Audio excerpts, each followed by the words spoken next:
नमस्कार सभी को। मैं सरोज नैनीवाल, सहायक आचार्य समाजशास्त्र, राजकीय महिला पीजी महाविद्यालय झुंझुनू। छात्राओं, पिछली वीडियो में हमने बात की थी समाजशास्त्र के विषय क्षेत्र की, और विषय क्षेत्र में हम बात कर रहे थे समन्वयात्मक संप्रदाय की। तो समन्वयात्मक संप्रदाय के अंतर्गत हमने बात कर ली थी हॉबहाउस के विचार, पढ़ लिए थे हमने। हॉबहाउस के विचार क्या थे समन्वयात्मक संप्रदाय के संबंध में, ये चर्चा हमने पिछली वीडियो में कर ली थी। और आज हम इसी चर्चा को आगे बढ़ाते हुए बात करेंगे कि दुर्खिम के इमाइल जो दुर्खिम है, दुर्खिम के विचार इस संबंध में क्या है। समन्वयात्मक संप्रदाय जो है उसकी मान्यता ये थी कि ये जो संप्रदाय है वो समाजशास्त्र को एक विशिष्ट विज्ञान बनाने के बजाय समाजशास्त्र को एक सामान्य विज्ञान बनाने के पक्ष में थे।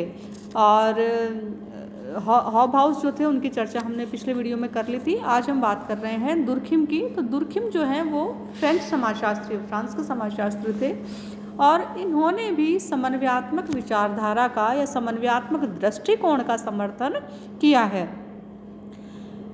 इमाइल दुर्खिम भी समाजशास्त्र को एक सामान्य विज्ञान ही बनाना चाहते थे, और इन्होंने लिखा है कि हमारा विश्वास है कि समाजशास्त्रियों को विशिष्ट विज्ञानों जैसे कानून का इतिहास, प्रथाएं एवं धर्म, सामाजिक अंकशास्त्र, अर्थशास्त्र आदि में किए गए अन्वेषणों से नियमित रूप से परिचित रहने की बहुत अधिक आवश्यकता है।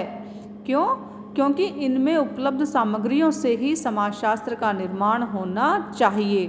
यानी वो कहते हैं, जो दुर्खिम जो है ना, वो समन्वयात्मक संप्रदाय का पक्ष रखते हुए बात कहते हैं कि एक समाजशास्त्री जो है उसको जो अन्य विशिष्ट विज्ञान हैं, उन विशिष्ट विज्ञानों के उन्होंने नाम बताए, जैसे कानून का इतिहास है या अंकशास्त्र है या अर्थशास्त्र हैं। तो इनमें जो भी अन्वेषण होती है, जो भी खोज होती हैं, है ना, जिन भी सिद्धांतों की खोज होती है, जो भी अन्वेषण होते हैं, उनसे नियमित रूप से परिचित रहने की आवश्यकता बताई उन्होंने। और कहा कि क्योंकि नियमित रूप से इनसे परिचित रहने की, कौन से विषय में क्या खोज हो रही है, क्या अन्वेषण हो रहा है, उससे नियमित रूप से परिचित रहने की इसलिए आवश्यकता है क्योंकि उनके आधार पर ही उन जो नई जो खोज हो रही है अन्य विज्ञानों के अंतर्गत, जो भी अन्वेषण हो रहे हैं, उनके आधार पर ही समाजशास्त्र है ना का निर्माण होना है, और उससे ही इन समाजशास्त्र का निर्माण होना चाहिए। इसलिए समाजशास्त्रियों को अन्य जो सामाजिक विज्ञान है उनमें होने वाली खोजों से नियमित रूप से परिचित रहने की आवश्यकता उन्होंने बताई। और दुर्खिम जो है वो भी समाजशास्त्र को एक सामान्य विज्ञान बनाने के पक्ष में ही थे, लेकिन वो सामान्य विज्ञान बनाने से पहले समाजशास्त्र को एक विशिष्ट विज्ञान, उनके अनुसार विशिष्ट विज्ञान बनाना है।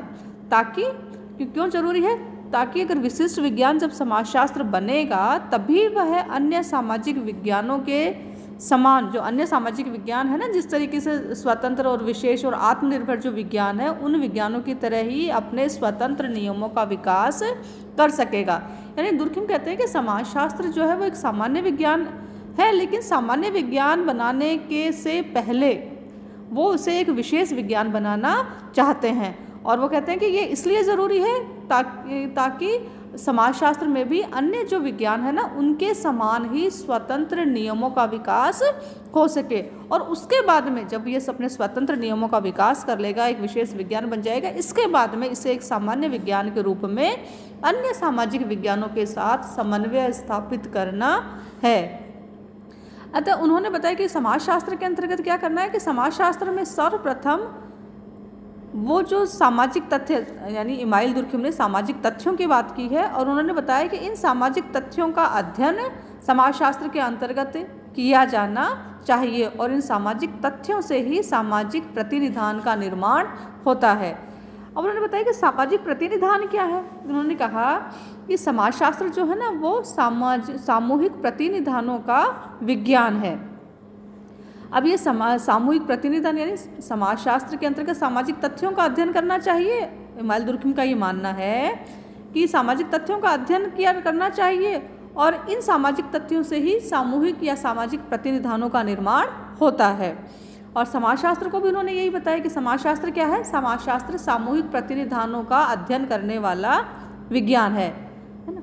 तो अब ये सामाजिक या सामूहिक प्रतिनिधान है, ये क्या है, इनको स्पष्ट करते हुए दुर्खिम ने बताया कि सामूहिक प्रतिनिधानों से तात्पर्य है कि प्रत्येक समूह या समाज में पाए जाने वाले विचारों, भावनाओं एवं धारणाओं का एक सेट है ना, जिस पर व्यक्ति अचेतन रूप से भी अपने विचारों, मनोवृत्तियों एवं व्यवहारों के लिए निर्भर रहता है। तो सामूहिक प्रतिनिधानों को उन्होंने बताया कि सामूहिक प्रतिनिधान क्या है, विचारों, भावनाओं एवं धारणाओं का एक कुलक है, एक सेट है, और जिन पर व्यक्ति चेतन रूप से तो निर्भर करता ही करता है, और लेकिन व्यक्ति अचेतन रूप से भी अपने विचारों, मनोवृत्तियों एवं व्यवहारों के लिए इस कुलक के ऊपर, इस सेट के ऊपर निर्भर रहता है। इन्हें समाज में अधिकतर लोग अपना लेते हैं। ये जो सामूहिक प्रतिनिधान होते हैं ना, इनको समाज में अधिकतर लोग अपना लेते हैं और इनके अनुसार ही अपने विचार, भावनाएं, धारणाएं आदि जो है उनको क्रियान्वित करने के लिए इनके ऊपर, सामूहिक प्रतिनिधानों के ऊपर निर्भर होते हैं। तो इन सामूहिक जो प्रतिनिधान है, इनकी इमाइल दुर्खिम ने 2 विशेषताएं बताई हैं। उन्होंने कहा पहले तो कि ये सारे समाज में, ये सामूहिक प्रतिनिधान जो है ना, ये सारे समाज में फैले होते हैं तथा व्यक्ति की शक्ति से ऊपर होते हैं। कहने का मतलब ये हुआ कि इन सामूहिक प्रतिनिधानों में एक व्यक्ति अकेले रूप में एक व्यक्ति या केवल कुछ व्यक्ति जो है ना, वो इनमें किसी भी तरीके का कोई भी परिवर्तन या बदलाव नहीं कर सकते हैं। ये सामूहिक प्रतिनिधान व्यक्ति की शक्ति से ऊपर होते हैं। और दूसरी उन्होंने इन सामूहिक प्रतिनिधानों की विशेषता बताई है कि ये समाज के सभी लोगों को अनिवार्य रूप से प्रभावित करते हैं। यानी ये इस तरीके के है ना व्यवहार करने का, हम यूँ कह सकते हैं कि विचारों या भावनाओं का एक सेट है, इस तरीके से सेट है ये कि व्यक्ति चेतन और अचेतन, मतलब चेतन रूप से तो वो इनके अनुसार व्यवहार करेगा ही करेगा, बल्कि अचेतन रूप से भी व्यक्ति इन सामूहिक प्रतिनिधानों के अनुसार व्यवहार करने के लिए एकदम बाध्य होता है। और इन दोनों की, इन सामूहिक प्रतिनिधानों की 2 विशेषताएं बताई इन्होंने कि एक तो ये कि सारे समाज में फैला होता है और व्यक्ति की शक्ति के ऊपर होता है, और दूसरी इन्होंने बताई कि ये समाज के सभी लोगों को अनिवार्य रूप से प्रभावित करते हैं। जब अभी हम इनकी इतनी चर्चा करते हैं, जब हम आगे पढ़ेंगे इमाइल दुर्खिम को तो फिर हम विस्तार पूर्वक इसकी चर्चा करेंगे कि सामूहिक प्रतिनिधान क्या होते हैं, सामाजिक तथ्य क्या होते हैं, कौन कौन से हैं, है ना। इन सब की विस्तार पूर्वक चर्चा हम बाद में करेंगे। केवल हम अब यहीं तक बात करते हैं कि जो इमाइल दुर्खिम है वो भी समाजशास्त्र को एक सामान्य विज्ञान बनाने के पक्ष में है, लेकिन वो पहले है ना कहते हैं कि समाजशास्त्र को पहले एक विशेष विज्ञान बनना है ताकि वह अपने स्वतंत्र नियमों का निर्माण कर ले, उनका विकास कर ले, अन्य विज्ञानों की तरह ही एक विशेष विज्ञान बन जाए। और जब विशेष विज्ञान बन जाएगा तब उसे अन्य जो सामाजिक विज्ञान है उनके बीच में समन्वय स्थापित करना है, तब उसे वो एक सामान्य विज्ञान बनाने के ऊपर जोर देते हैं। और कहते हैं कि भाई ये जो समाजशास्त्र है ना, इसके अंतर्गत क्या करते हैं, किसका अध्ययन करते हैं, सामाजिक तथ्यों या सामूहिक प्रतिनिधानों का अध्ययन करते हैं, है ना। फिर अब अगली हम बात करते हैं सोरोकिन की। और सोरोकिन जो है ना वो भी समाजशास्त्र को एक सामान्य विज्ञान बनाने के पक्ष में ही हैं। और ये एक एग्जाम्पल से समझाना चाहते हैं। वो कहते हैं कि आप मान लीजिए कि यदि सामाजिक घटनाओं को, जितने भी प्रकार की सामाजिक घटनाएं हैं ना, उनको अगर वर्गों में वर्गीकृत कर दिया जाए और प्रत्येक वर्ग का अध्ययन एक विशेष सामाजिक विज्ञान करे, तो इन विशेष सामाजिक विज्ञानों के अतिरिक्त एक ऐसे विज्ञान की आवश्यकता होगी जो सामान्य एवं विशेष विज्ञानों के संबंधों का अध्ययन करे। एक आप लोगों के यहाँ स्क्रीन के ऊपर एक चार्ट दिया हुआ है, इसको हम इस तरीके से समझने का प्रयास करते हैं कि जब सोरोकिन ने कहा ना कि सामाजिक घटनाएं हैं उनको हम अगर वर्गों में वर्गीकृत कर ले, अगर वर्गों में उनको अलग अलग बांट ले, जैसे आपके सामने जो स्क्रीन है उस पर लिखा है कि आर्थिक संबंध, तो उसके आगे देखिए आप, आर्थिक संबंध के अंतर्गत क्या क्या आता है, A B C D E F आपके सामने लिखा हुआ है। और अगला फिर आर्थिक संबंध, हमें पता है आर्थिक संबंधों का अध्ययन किस में करते हैं हम, अर्थशास्त्र में।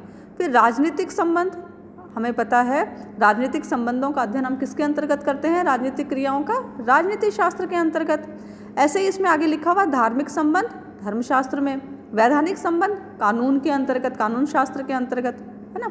और ऐसे ही मनोरंजनात्मक संबंध जो है वो भी लेजर टाइम्स, एक सोशियोलॉजी भी आ गई है, सोशियोलॉजी ऑफ लेजर्स टाइम, तो इसके अंतर्गत इनका अध्ययन करते हैं। अब आगे देखिए, इनके आगे आर्थिक संबंध के आगे लिखा हुआ ABCDEF, ठीक है।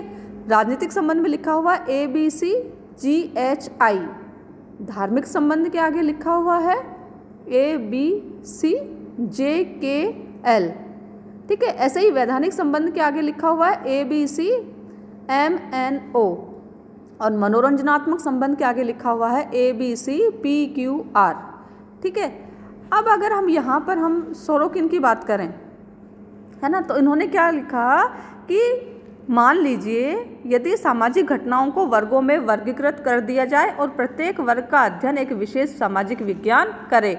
ये वर्गों में बांट लिया अपन ने, आर्थिक संबंध, है ना, ABCDEF, है ना, राजनीतिक संबंध ऐसे ही ABCGHI, धार्मिक संबंध ABCJKL, है ना, ऐसे ही वैधानिक और मनोरंजनात्मक संबंध भी है। तो उन्होंने कहा कि इनको अगर, है ना, वर्गों में बांट लिया और यदि सामाजिक घटनाओं को वर्गों में वर्गीकृत कर दिया जाए और प्रत्येक वर्ग का अध्ययन एक विशेष सामाजिक विज्ञान करे, तो इन विशेष सामाजिक विज्ञानों के अतिरिक्त एक ऐसे विज्ञान की आवश्यकता होगी जो सामान्य एवं विशेष विज्ञानों के संबंधों का अध्ययन करे। यानी इसमें देखिए, इनमें ABC, सब में ABC है ना, यानी कुछ तो इनमें क्या है, सभी सामाजिक विज्ञान जो है ना वो आपस में एक दूसरे के ऊपर निर्भर है ना, अंतर्निर्भर है, एक दूसरे के ऊपर निर्भर है, एक दूसरे को प्रभावित करते हैं, और इनमें कुछ सामान्य चीज़ें पाई जाती है, सामान्य तत्व या पाए जाते हैं, जैसे ABC, इन सभी के अंतर्गत ABC पाया गया है, जबकि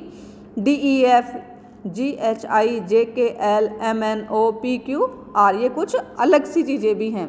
तो उन्होंने कहा कि अब ऐसे विज्ञान की आवश्यकता होगी जो सामान्य एवं विशेष विज्ञानों के संबंधों का अध्ययन कर सके। तो ये कार्य किसको करना है, समाजशास्त्र को।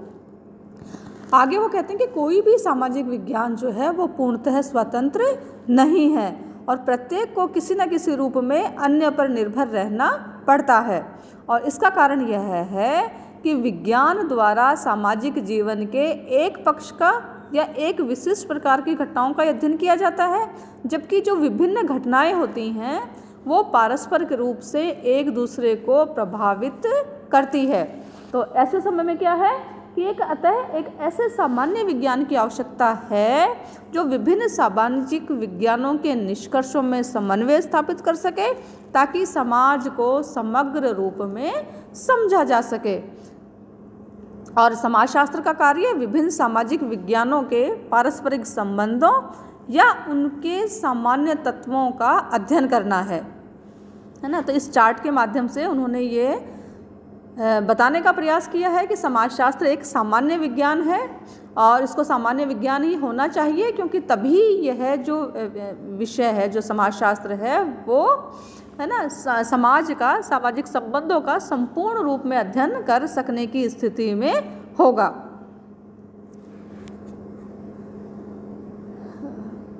और जो मिकाइल पेज है उन्होंने भी एक चीज़ कही, उन्होंने कहा कि समाजशास्त्री होने के नाते हमारी रुचि सामाजिक संबंधों में है, क्योंकि हम समाजशास्त्री हैं और तो हमारी रुचि किस में हुई, सामाजिक संबंधों में है।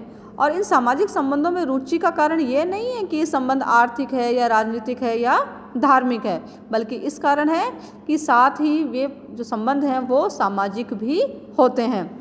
तो सोरोकिन के अनुसार समाजशास्त्र का अध्ययन क्षेत्र सामान्य होना चाहिए और इसे सामाजिक जीवन के प्रत्येक पहलू का अध्ययन करना चाहिए, है ना। और ये कह करके सोरोकिन जो है वो भी समाजशास्त्र को एक सामान्य विज्ञान बनाने की आवश्यकता पर ही जोर देते हैं। अब इस संप्रदाय की कुछ आलोचनाएं भी हुई है ना, क्योंकि समाजशास्त्र के विषय क्षेत्र को लेकर के दो संप्रदाय थे। स्वरूपात्मक संप्रदाय जो कि कुछ विशिष्ट प्रकार के सामाजिक संबंधों के अध्ययन तक ही समाजशास्त्र को सीमित रखते हैं, और दूसरे ये थे समन्वयात्मक संप्रदाय, जो कि स्वरूपात्मक संप्रदाय की आलोचना के फलस्वरूप उभर करके आए। इन समन्वयात्मक संप्रदायवादियों की मान्यता थी कि जो समाजशास्त्र है उसको सामान्य विज्ञान बनाना है और संपूर्ण सामाजिक संबंधों का, संपूर्ण समाज का एक सामान्य इकाई मान करके उसका अध्ययन करना है, सभी सामाजिक संबंधों का संपूर्णता से, है ना, अध्ययन करना है। और तो ये जो संप्रदाय था, समन्वयात्मक संप्रदाय जो है, इसकी आलोचनाएं की गई है। पहली आलोचना हम लेते हैं कि जो आलोचक है वो ये कहते हैं कि यदि समन्वयात्मक संप्रदायवादियों की बात को मान लिया जाए, जब वो कहते हैं कि भाई हमें सभी प्रकार के सामाजिक संबंधों का अध्ययन करना चाहिए तभी हम संपूर्णता से उनके बारे में जान पाएंगे, तो अगर सभी प्रकार के सामाजिक तथ्यों, संबंधों, प्रघटनाओं का अध्ययन किया जाएगा तो यह जो समाजशास्त्र होगा वह अन्य सामाजिक विज्ञानों की एक खिचड़ी मात्र बन करके रह जाएगा, एक हरफल मौला विज्ञान बन जाएगा। दूसरी आलोचना करते हुए कहते हैं कि यदि समाजशास्त्र एक सामान्य विज्ञान होगा तो इसका अपना कोई स्वतंत्र क्षेत्र नहीं होगा। अगर सामान्य विज्ञान होगा तो फिर ये अपना कोई स्वतंत्र जो क्षेत्र है, अन्य विज्ञानों की तरह ही इसका कोई स्वतंत्र नियमों का नहीं निर्माण कर पाएगा, कोई स्वतंत्र क्षेत्र नहीं होगा, और ऐसी दशा में इसे अन्य जो सामाजिक विज्ञान है उन पर आश्रित रहना पड़ेगा। तीसरी आलोचना है कि यदि समाजशास्त्र में सभी प्रकार के सामाजिक तथ्यों एवं प्रघटनाओं का अध्ययन किया जाने लगा तो ऐसी स्थिति में वह किसी भी तथ्य या प्रघटना का पूर्णता के साथ में, दक्षता के साथ में अध्ययन नहीं कर पाएगा, और जब अध्ययन ही नहीं कर पाएगा तो फिर उस विषय को हम विज्ञान की श्रेणी के अंतर्गत तो रख ही नहीं सकते हैं, उसको विज्ञान तो मान ही नहीं सकते हैं। और चौथी जो आलोचना है वो यह है, जो समन्वयात्मक संप्रदाय की गई है, कि यदि समाजशास्त्र विभिन्न सामाजिक विज्ञानों का एक योग होगा या केवल संकलन मात्र होगा तो इसकी कोई अपनी निश्चित पद्धति भी विकसित नहीं हो पाएगी, और तब समाजशास्त्र के सामने अपने आप को एक विषय के रूप में स्थापित करने में बहुत समस्याओं का सामना करना पड़ेगा, या फिर ये विषय के रूप में, जैसे कि अन्य जो विज्ञान है, चाहे रसायन शास्त्र है, अर्थशास्त्र है, राजनीति शास्त्र है या गणित है, उसी तरीके से अपने आप को व्यवस्थित या स्थापित नहीं कर पाएगा। अगले वीडियो में हम बात करेंगे कि समाजशास्त्र की प्रकृति क्या है। धन्यवाद।